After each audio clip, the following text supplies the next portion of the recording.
Chapter 48. Robin froze. He swallowed hard, trying to keep his legs from buckling under him. Suddenly, all the glory of victory seemed to fade into the darkness as he was brought tumbling back to the worst night of his life. The night he'd failed his king. "Of course I remember," he said roughly. "How could I ever forget something like that?" Minnie frowned. "But how do you know about the inn?" "Joffrey told me," she said. "He told me everything about that night, the king's murder. You're becoming outlaws because of it. But it didn't make any sense to me," she added. "So I decided to check it out myself." "You what?" "Cluck and I went there. We met with the squirrel owners and had them take us to the room where Richard slept that night. The one he shared with you." She looked at him pointedly. Robin cringed. It was as if she'd taken a knife, stabbed him in the gut, and twisted it. But he was pretty sure a knife would have hurt less. He sank down onto a nearby boulder, scrubbing his face with his paws as the memories flooded back. Memories he'd been attempting to suppress for months, now stomping through his brain like an unstoppable parade. "I was hoping to spare you this," he said softly. "You were already suffering over your uncle's death. I didn't want to make it worse by telling you it was my fault." "No, Robin, don't try to make me feel better," he interrupted, angrily cutting her off. "I was meant to stand guard over the king as he slept. But somehow I fell asleep on the job. Something I never do. When I awoke, I heard voices. I realized someone was in the room.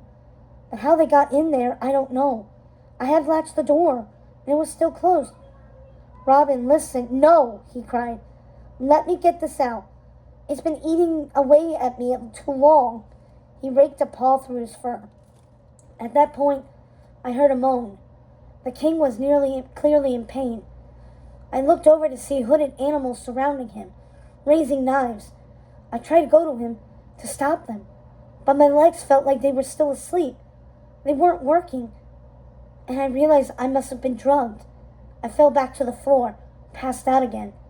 When I awoke in the morning, I saw that the king had been stabbed in the heart and was dead.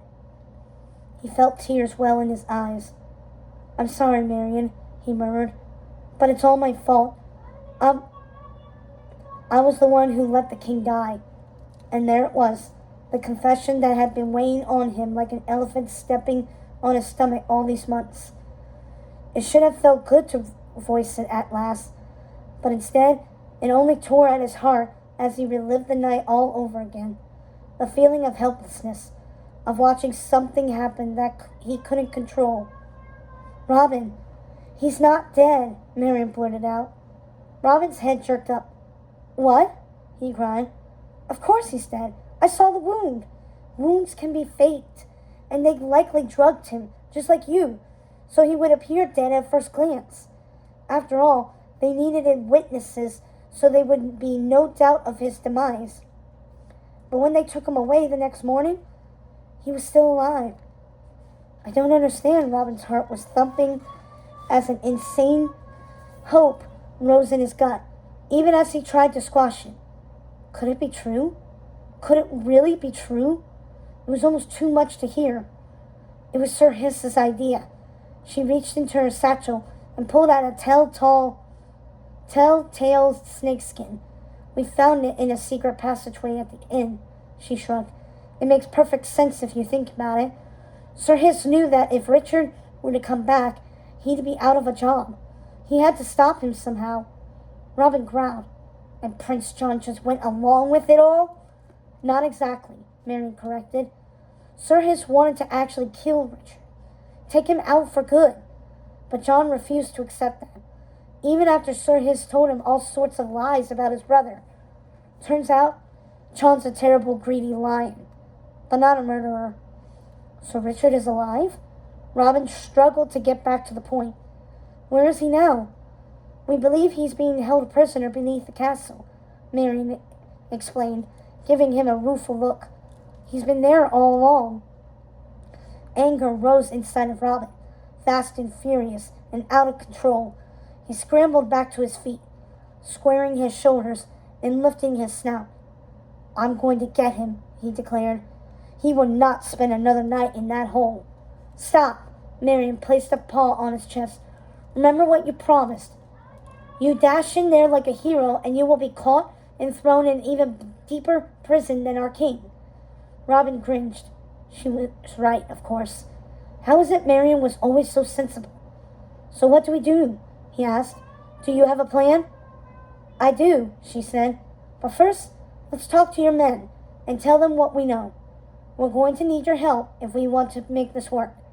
Robin nodded. I'm sure the others will want to help. They're all still loyal to their king. I was hoping you'd say that, said Marion, because we're going to need all the help we can get. Robin shook his head. Marion, you never cease to amaze me, he whispered. He met her eyes with his own, this time allowing himself to get lost in their depths. I had all but given up, but you have given all of us, new hope, new life. You can thank me later, she said with a small smile. Right now, we have a rescue to plan.